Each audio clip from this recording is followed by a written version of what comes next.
Astronomers from around the world are expressing excitement about a radio signal coming from deep space. New Scientist magazine reports some say it might be a signal from an alien civilization.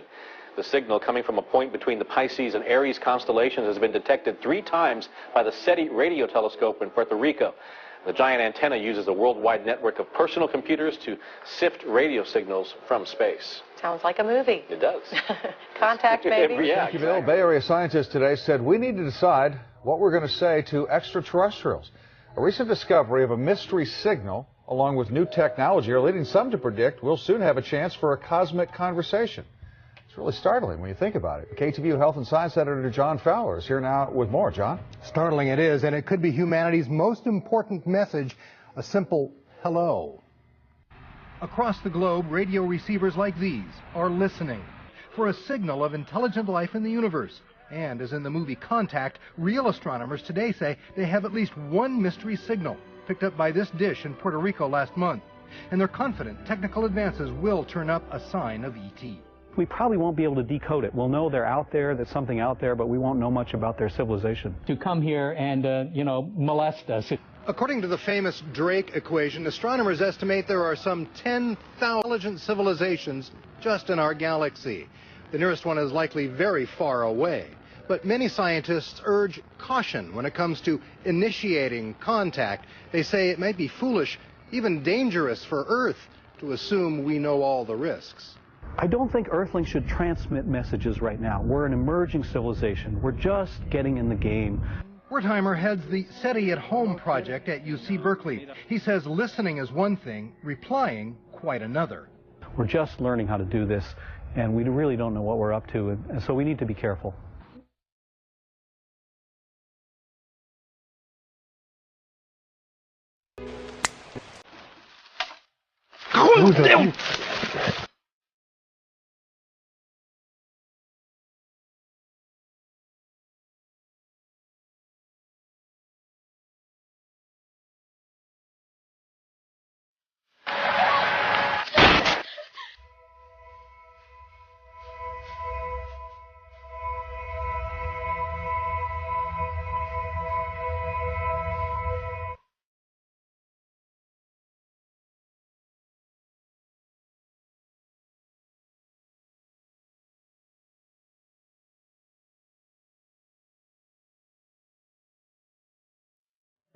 But in 2001, suddenly the media paid some interest, because then something appeared that was almost impossible to overlook.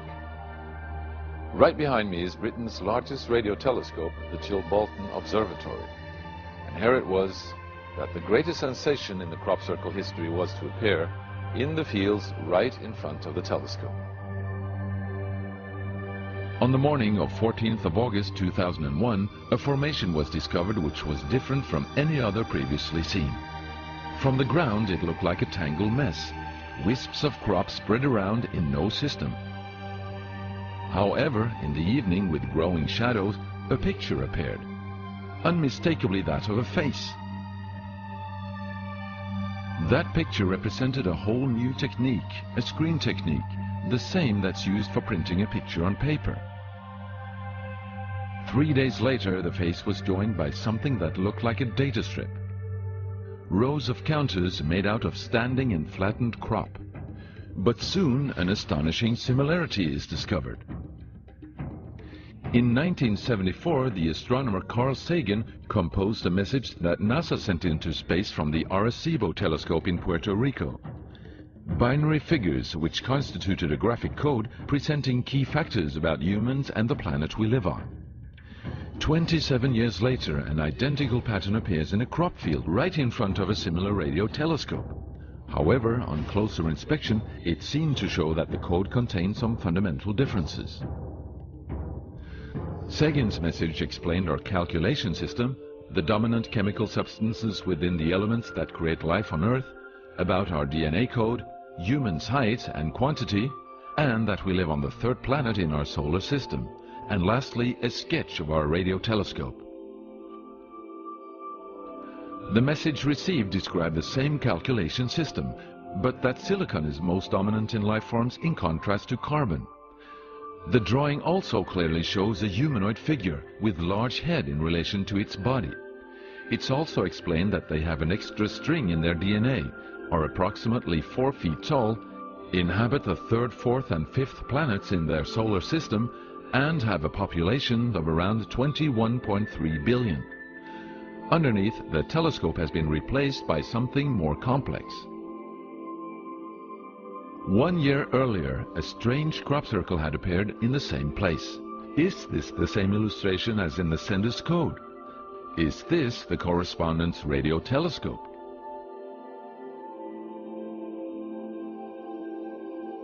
If this is not an extremely clever and well-calculated joke conducted by humans, is it a serious response from an alien civilization?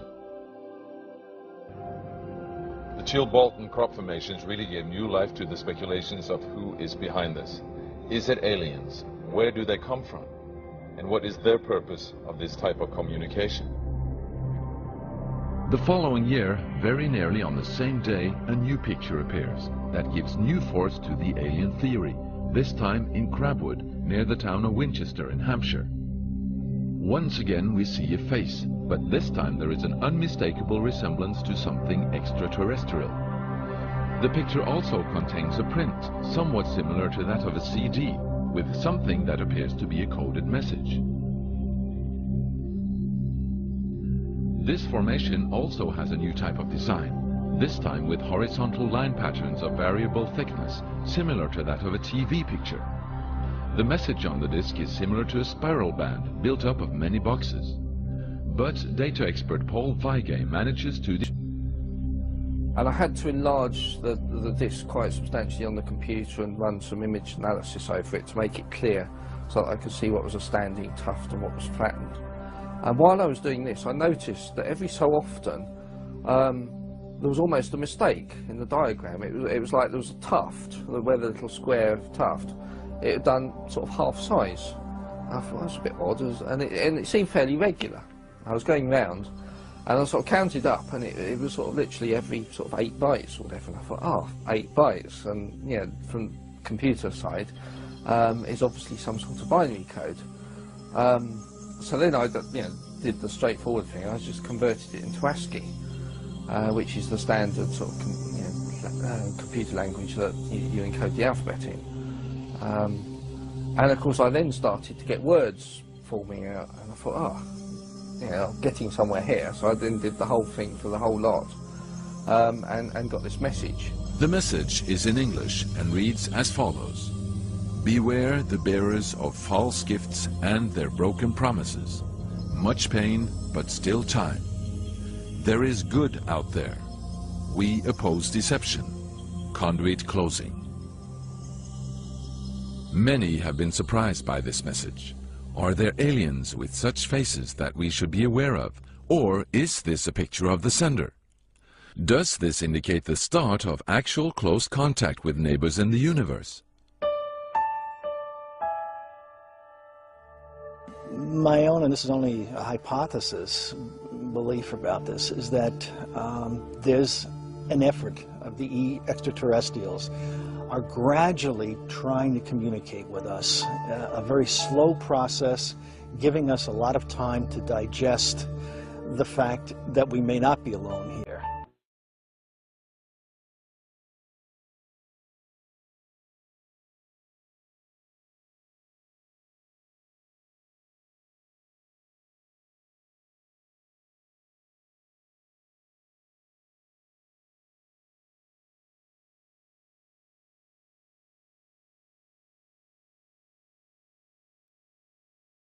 Here we have an amateur astronomer capable of catching these things with his small telescope and a small camcorder. As it always goes with discoverers of great things, he has no funding, no high-end telescopes, no high-end cameras. He has found something that through his apparatus that he invented is capable of capturing interstellar spacecraft.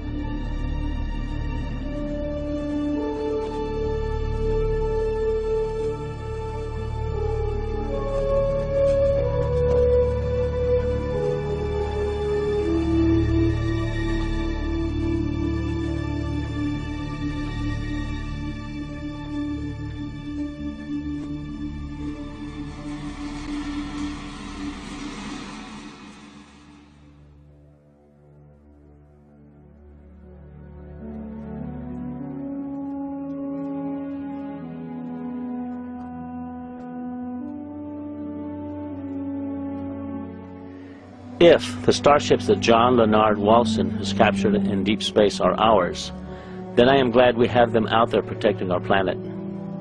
What they are protecting us from is thought-provoking, to say the least. These things are enormous. On the other hand, if they are not ours, I wonder who or what is operating them. There was a fear then that, of something out there. It became a very big concern. Asteroids, UFOs, people coming from other places. Paranoia was also there within the government. At certain levels, you could feel it. You knew it was happening. I noticed the satellites' positionings. I said, now this is supposed to be a system that tracks radar anomalies on Earth, right? You know, the whole thing, the movement. Yep, that's what it does. And I said, well, why are half of them pointed towards the outer space? Towards the moon, towards areas that are just blank space? Well, I don't know, was the reply. He says, never thought about it. He says, well, at least half of those satellites you got up there aren't looking at Earth. I said, what are they looking for? He says, well, you got to have need to know about that. I said, I see. In other words, who's coming? He says, we don't know. End of subject. Ever since I got involved with John Leonard Walson, I always now look at the Big Dipper in a totally different way. I can't wait to have people all over the world seeing them. The great thing about the interstellar starships is we know where they are.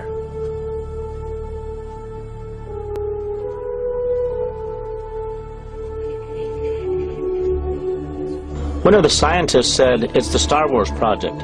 Okay, if that's the case, where were we when they put these things up there? When one thinks how much one large structure weighs, it's inconceivable how we got it into deep space. The machinery it would take to construct one of these things is no less conceivable. And the fact that they can expand and transform into different shapes in deep space is extraordinary. There are questions I have. If they are man-made, then we must have technologies that are way beyond our comprehension. What kind of energy systems are being applied here? This is one big puzzle that has yet to be solved, or at the very least, acknowledged.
As John Leonard Walson follows them with his telescope, they are in perfect sync with the Earth's orbit, posing as a star in Orion's belt, the Big Dipper, Vega, or in other constellations. This means that perhaps if one structure is 2.5 light-years away, it may be orbiting around Earth at millions of miles per hour. With those kinds of velocities, and with the capability of being able to effortlessly change and transform, it takes an enormous amount of energy. What kind of alloys are they made of that allows them to transform and retract at these velocities in deep space?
It has taken us at least 10 years for the United States, with the help of Russia and other countries, to construct the space station. And when you look at these huge structures that are in deep space, you just have to wonder, what are these things? Who inhabits them? There are rumors about secret projects where men and women have been sent into outer space as an exchange program. You need to think about this. We have wars going on right now here on Earth. Our planet is in turmoil. People of the Earth have no concept as to what reality is anymore. We are too busy fighting terrorists, too busy looking out for human enemies. Is something more sinister awaiting our planet? Are we under observation and under close scrutiny? We don't know what we are about to learn about the interstellar communities that are obviously among us, orbiting our planet in our immediate solar system. For the moment, we have barely tipped the iceberg.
Here we have an even more amazing piece, and you know, you are all some of the first ones to see these. And you can see again we have a solar system.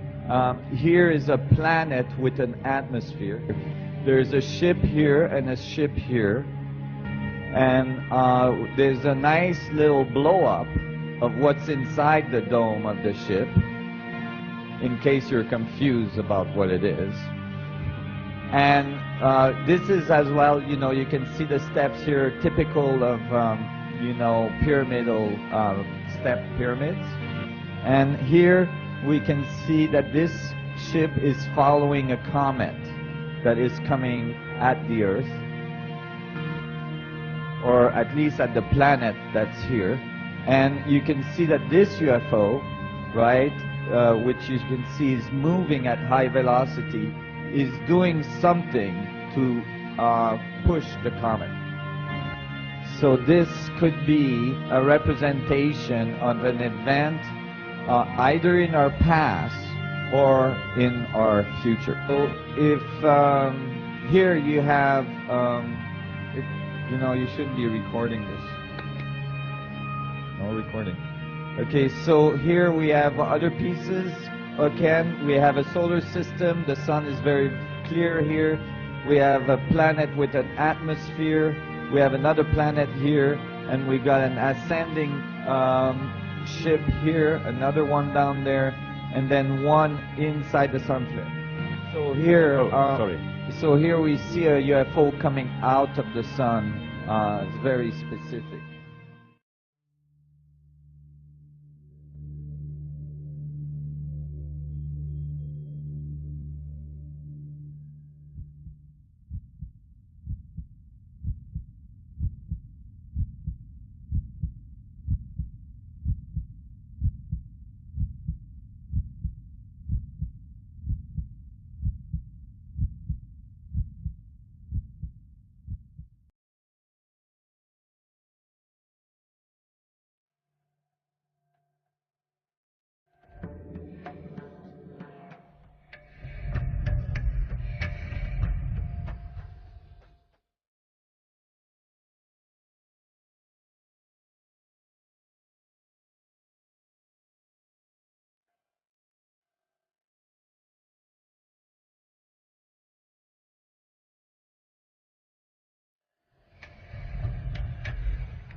They're called crop circles, huge geometrically perfect shapes that literally appear overnight, carved right out of farmers' fields.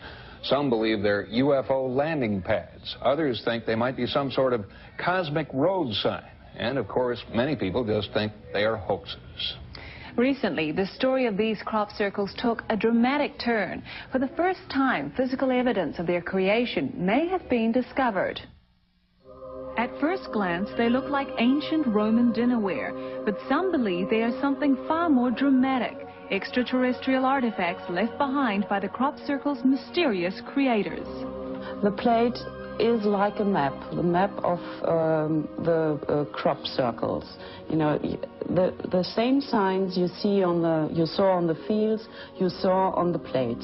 These are ancient, sacred symbols, and in my opinion, the phenomenon appears to reawaken our hidden memories of these ancient symbols of communication, to tell mankind that we are really entering a new age, the age when the gods return. All indications are that this is part of a pattern of powerful, unusual intelligence showing itself on the planet. Is an alien power drawing messages on a canvas of grain? Are these circles an elaborate global hoax? Our story of the latest development in this mystery begins on the morning of July 20th, 1991, when jogger Hans Slan discovered these patterns carved into the wheat fields of Grasdorf, Germany.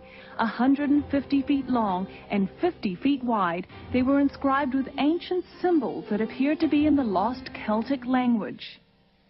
This is a message. This is indeed a message by a non-human intelligence. After receiving a telephone tip, local journalist Claudia Briebach was one of the first investigators to arrive on the scene. She immediately ordered a series of aerial photographs for analysis.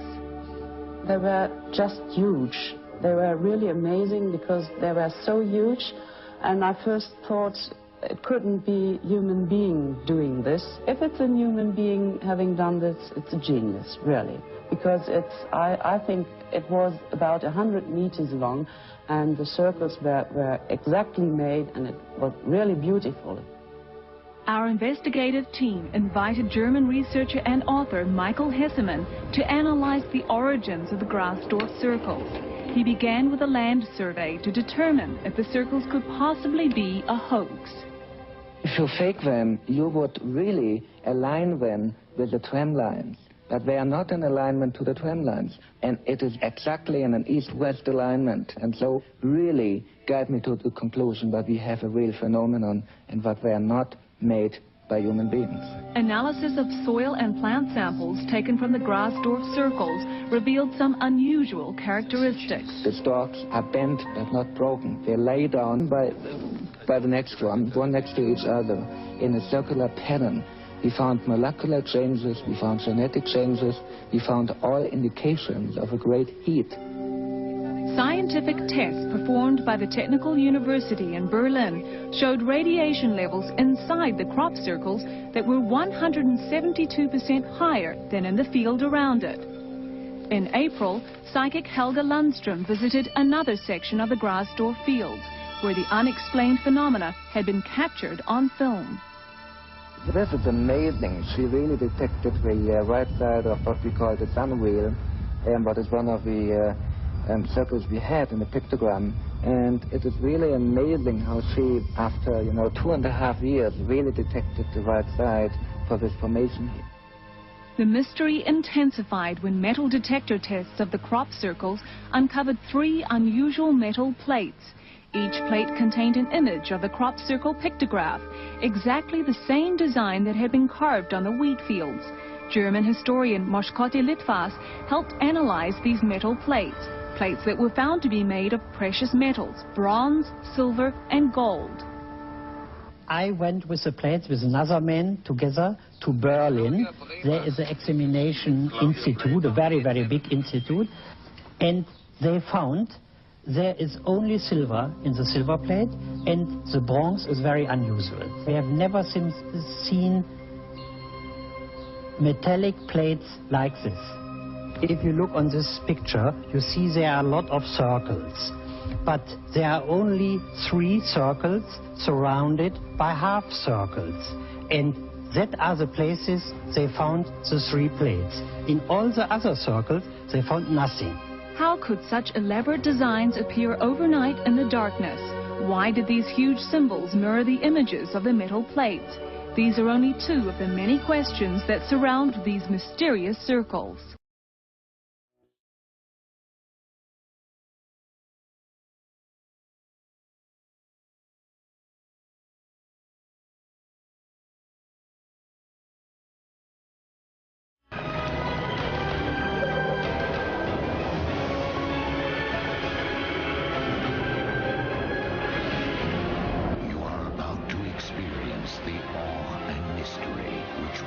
From the deepest inner mind to the outer limits.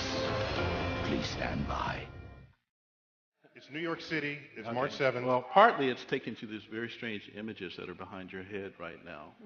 These are pictures of equations. I've been, for the last 15 years, trying to answer the kinds of questions that my colleagues here have been raising.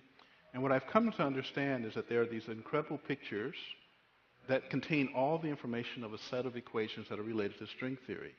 And it's even more bizarre than that, because when you then try to understand these pictures, you find out that buried in them are computer codes, just like the type that you find in a browser when you go surf the web.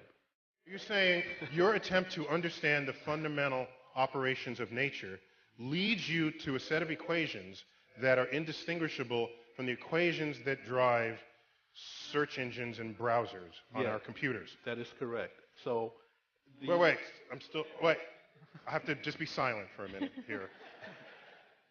So you're saying as you dig deeper, you find computer code writ in the fabric of the cosmos? Into the equations that we want to use to describe the cosmos, yes. Computer code. Computer code, strings of bits of ones and zeros. It's not just sort of resembles computer code. You're saying it is computer code. It's not even just is computer code. It's a special kind of computer code that was invented by a scientist named Claude Shannon in the 1940s. That's what we find very, very deeply inside the equations that occur in string theory and in general in systems that we say are supersymmetric. Some of those codes are showing on the screen behind you right now. They don't look like codes, but these pictures, which we call adinkras, are graphical representations of sets of equations that are based on codes. That in the description of our universe, that is a supersymmetrical universe, which we were going to test in the LHC. If you believe that description, I can show you the presence of these codes. That's my statement. Do you have any predictions in your ideas, or any ways to test any of your ideas any more than, say, the guy over on the screen? The work that I'm doing is, in fact, so theoretical that we don't understand yet whether it is even possible to complete the program. We have found these strange graphs. We know that they are equivalent to equations, and we have found in these equations computer codes. And so that's where we are right now. So I cannot give you a prediction. This work is less than 2 years old. But it's not that you recognize that you will need a prediction in order to. Someone recently asked me, said, well, you don't care about experiments, do you? And I said, no, that's exactly wrong, because you see, I have spent my career as a researcher worrying about supersymmetry. I would want to see an experiment before I shuffle off this mortal coil, so that I know that I did not waste my entire. This is towards Dr. Gates. Curious about your theory. You say there's computer code in these equations. Now, computer code is generally just instructions for a processor. And I'm curious as to what the instructions you're finding are. And if you're not sure what's to say that it's actually computer code, I mean, theoretically, the number pi has all the data that's ever existed. Well, we say that they're computer codes. You mean the digits in pi? Yes. Yes. Okay.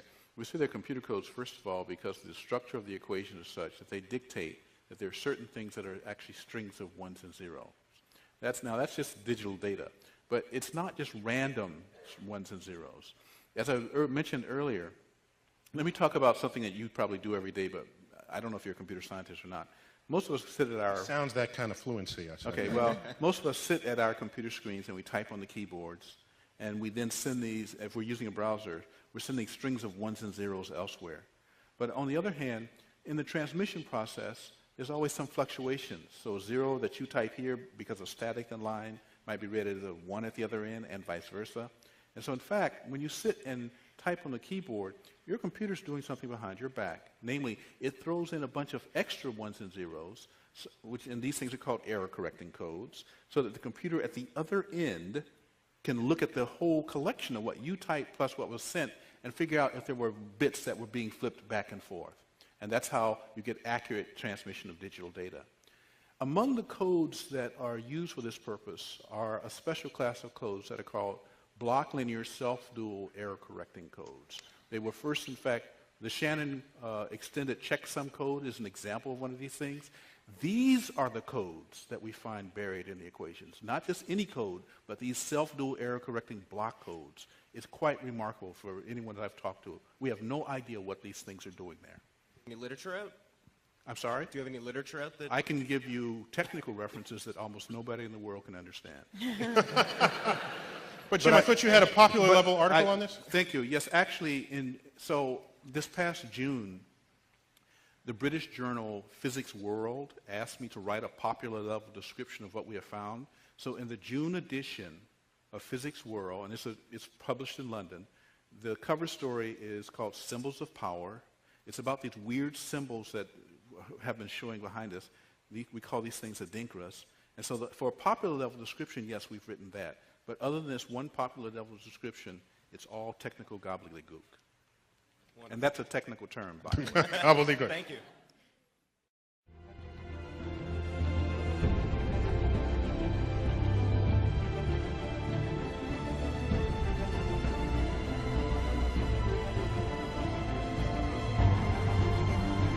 There's a philosopher at Oxford, Nick Bostrom. The argument is called the simulation argument, and he argues that we are all very likely not living in a real universe, but living in a simulated universe. And we are being simulated on the hard drives of computers of the future. Now he gets there with a few simple steps. You simply have to acknowledge that consciousness is at bottom the result of information processing at the level of the brain, and there's nothing magical about brains. It could be information processing in a computer of the future. Most scientists think that's true. They don't think there's anything magical about the wet stuff in our heads, and that consciousness is at some point going to be instantiated in computers. Then you simply have to grant that humans of the future will run simulations of the past in the way that we run simulations, Sims games, and then there's just one short move that simulated universes, almost by definition, will outnumber real universes, and therefore we are a lot more likely to be among the simulated ancestors than the real ancestors. Now again, this everyone acknowledges it seems a little crazy, but the assumptions that you have to take on board are not so weak.